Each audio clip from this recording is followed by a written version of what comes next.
All right, so here we are with the Golden Era project, about 6 months since it finished up at the end of last year. Now we've been driving this car, we've been to a couple different tracks to it, we've been really tuning it, we've been really sorting through it, and no project car is really done until you actually drive the car. Now we have Alex here, he's our new design engineer. He's been working with me to really develop some of the new bespoke elements on this car and really fine tune what we had this idea for this car to be in the first place. But first, for those who haven't watched, let's bring you up to speed on what this Mercedes 190 actually is. So this car actually started out as a very basic 190e 2.6 automatic with a blue interior. Really basic car, picked up for $2,000 in Providence, Rhode Island, and then we put this wonderful Evo 2 replica body kit on it that we actually got from the Netherlands. And this was built off the same molds that the original DTM cars that raced in 91, 92 were built off of. You can see it has big fender flares, big air intake area in the front, big huge wing on the back, really brings this car to life and shows what it was meant to be on the racetrack. So we always get the question of, is this a real Kazi? And it is not. We did something totally different, and let me show you what's under the hood.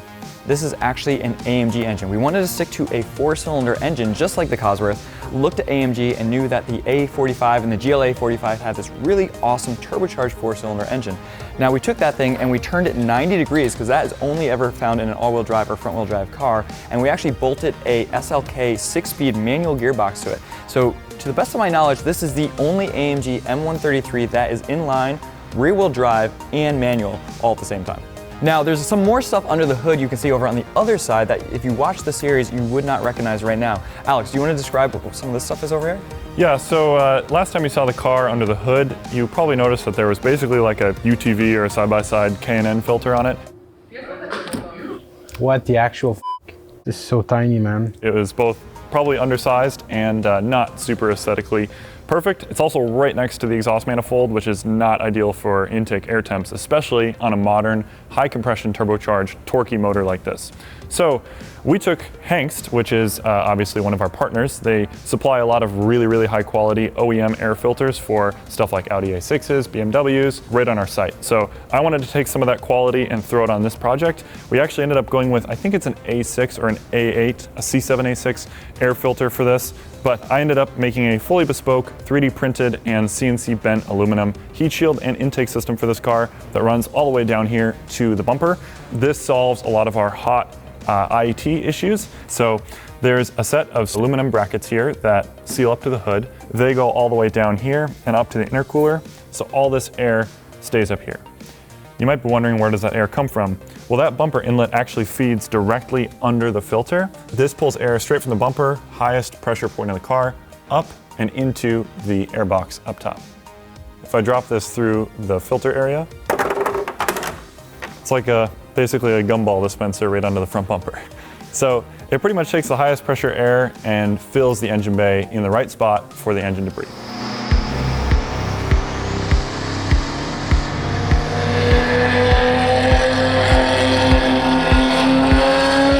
After our first track day with the car, we noticed that the vinyl wasn't doing so hot. AMG actually made a really, really nice heat shield there from the factory, so clearly it gets really hot. So we went about making a CNC bent 5052 aluminum heat shield for the car. It butts right up against this firewall with gold foil, and we haven't had any issues since. Yeah, so with that, we should probably get into the smoke that you might have seen in one of the prior episodes. You want to explain the remedy for that? Yeah, so obviously when we were building this car late last year, we were rushing through things a little bit, and one of the things we neglected to realize was that the vacuum pump, what we thought was an exhaust port on the vacuum pump, was actually the air intake on the vacuum pump where it was pulling air in. And we had just put a little filter on that to make sure that no bad particles or particulate went into the engine. And so what happened was the vacuum pump was pulling a whole bunch of air into the engine, over-pressurizing the crankcase, and obviously that oil had to go somewhere, went upwards by the rings, by all the parts of the engine, and then out the exhaust system and burned on the way out. So now we have a nice little rubber cap right here over that, not allowing any air to go in there, creating the proper amount of vacuum, and the oil issue went away. So our catch can has been working appropriately. We did add an extra little catch can. This was a Watkins Glen track mod over here, just because every fast car has that. Yeah, when you really load the thing up, for a long time and get it up through the RPM, you get a little bit of extra stuff, let's call it, coming out of the engine. A lot of progress has been made by driving the car and really starting to understand it. Now, Alex, do you want to get it up in the air and kind of take a look at underneath what we've done? Yeah, let's get everyone up to speed with what we've done for the suspension, drivetrain, and everything in between.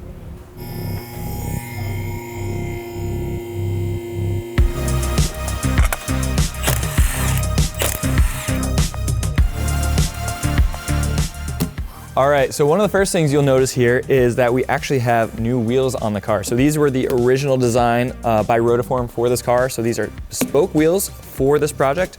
The right offsets, they clear these massive AMG brakes, and they're actually 18-inch wheels. So there's not a lot of room for error in there. And I can tell you, it's cool to see a tire that's actually been used. You can see the heat it's put in this thing. You Look can see all inside. all the garb on it. So it's really showing that this project car is actually being driven. So we have a whole bunch of W204, which is basically a 2008 to 2013 Mercedes C-Class suspension here. This is W204 coilover. This is W204 C63 front brakes, and all of the floating rotor, all of that. This is basically stock setup here. Really massive upgrade for a 2,400 pound car like this right here. One of the things we've added post is this suspension limiter here. So you'll see this in off-road vehicles a lot, but what we're having is, because the suspension is not designed for this car, there's a little bit more droop than we wanted. And we noticed that at Watkins Glen, when we were coming over the curbs, the wheels were dropping out a little further than we wanted. So we added this suspension limiter, and that just allows the wheels to stay up in place so they don't drop all the way down. It just makes the car handle a little bit better. Now, in addition to that, we changed some stuff on the steering rack. So obviously, if you watch the series, we used a BMW E46 steering rack.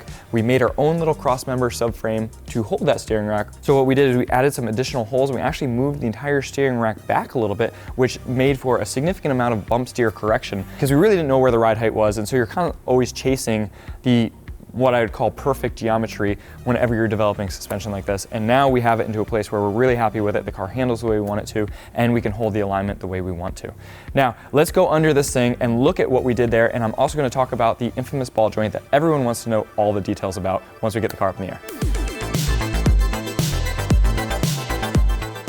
So underneath the car, we were talking about all of the W204 stuff, but to convert it to 190, we actually had to use this special ball joint right here. This is a 190 control arm.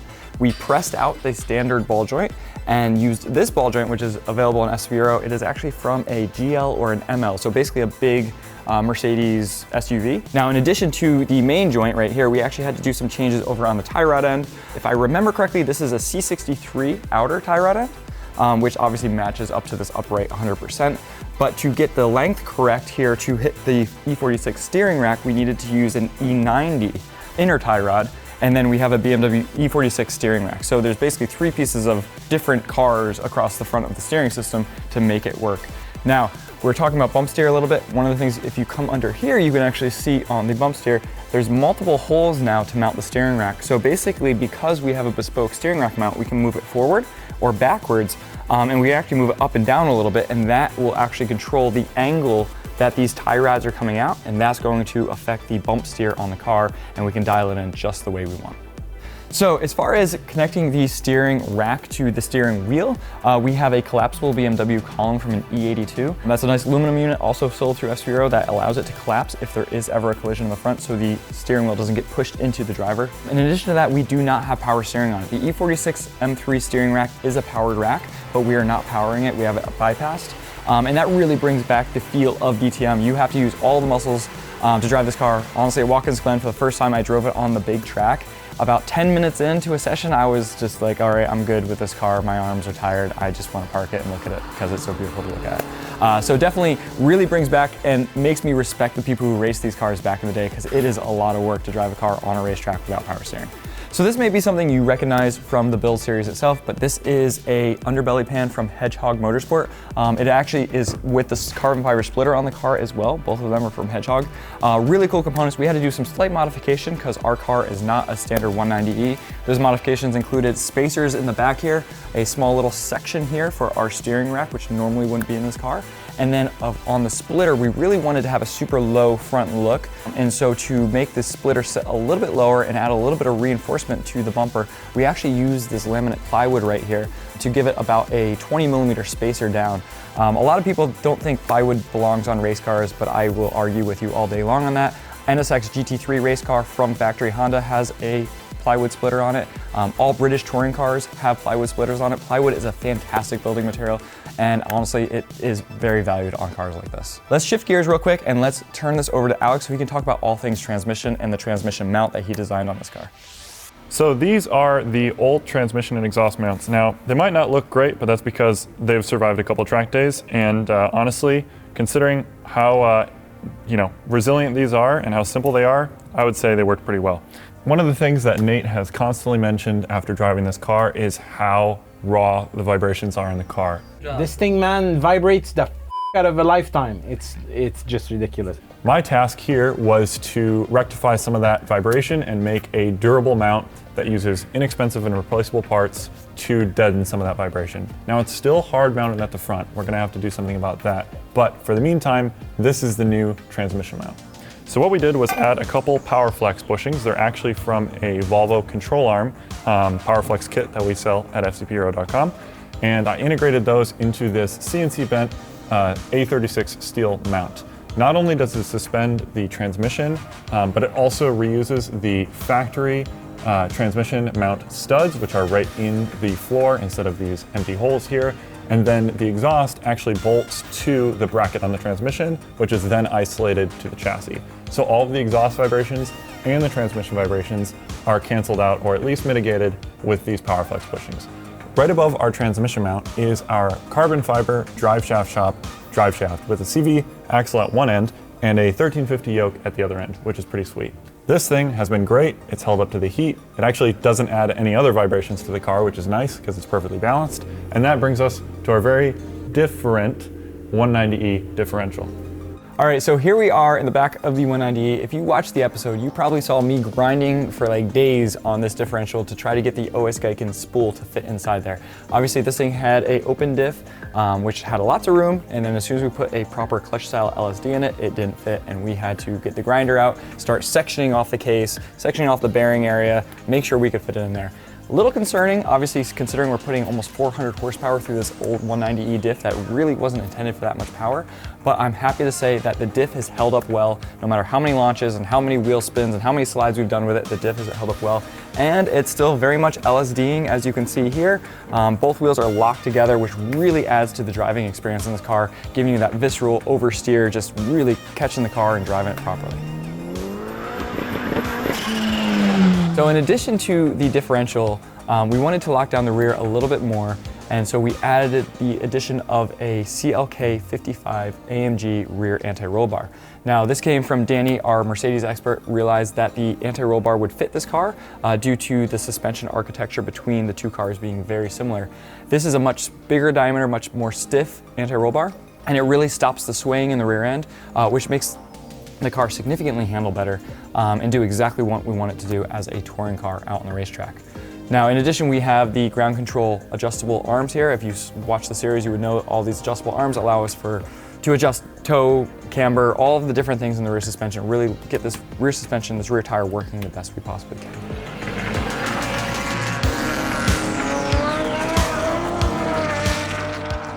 So to get fuel to our engine, we have this radium fuel cell here. Doesn't hold a huge capacity. I think it is a 9-gallon fuel cell. And to get our little 2-liter 4-cylinder turbo engine fuel, we have a Walbro 255 pump in there. Obviously that engine doesn't use a huge amount of fuel, and this is just a really good unit just to be simple and get the stuff up front, do what we need to do, and it makes sure we can run the tank really low without any fuel starve, which could potentially damage our engine. So over here on the muffler, we have done a couple modifications. We have added a tailpipe out the back. When you first saw this car, we were debating on what kind of muffler tip, whether we were going to do something super retro or not. We decided to go with the simple race car round tip right out the back, which works really, really well. And obviously that wasn't there before.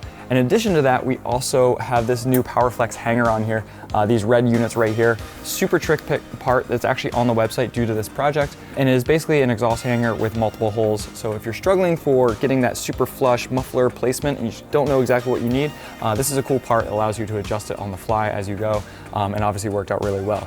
We may in the future, depending on how we feel, just run a straight pipe right through here and out and see what this thing would sound like fully unleashed. So now that we've seen all the nuts and bolts underneath this car, let's go up and let me show you the inside of this car and what it feels like to drive it.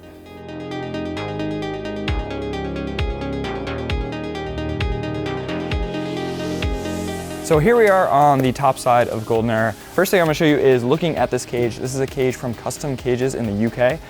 It was fit by JPC Fabrication in Pennsylvania, fully TIG welded together, slightly modified to make it fit the car just the way we wanted it to, but really trick cage. Obviously keeps the occupants nice and safe, and we painted the entire interior of the car white, which really harks back to that proper touring car looks. Now, talking about the controls on the car a little bit, obviously we have a long steering shaft. We've moved the driver's seat as far back as possible. No power steering, so this is directly connected right to that E46 steering rack and the front wheels. And then in addition to that, we actually have a fully mechanical pedal set. So this is a tilt and pedal set, allowing us to basically have full control of the brake and the clutch with no brake booster, nothing of that nature. And we have full front to rear bias control, which came in really trick for us when we were trying to figure out how to fit these C63 front brakes and balance them out front to rear on a car that these brakes weren't originally intended to be on. Now, in addition to the pedals, we have a Coolerworks E46 M3 shifter right here. This is a basic BMW shifter. We had to do some serious modifications to the tunnel to get it to work, but we really wanted to locate the shift knob and the steering wheel as close together as possible. If you look at the old videos of old touring cars back in the Golden Era, it's basically steering wheel, shifter right there with a nice big white Delrin knob on it, and they're just popping gears.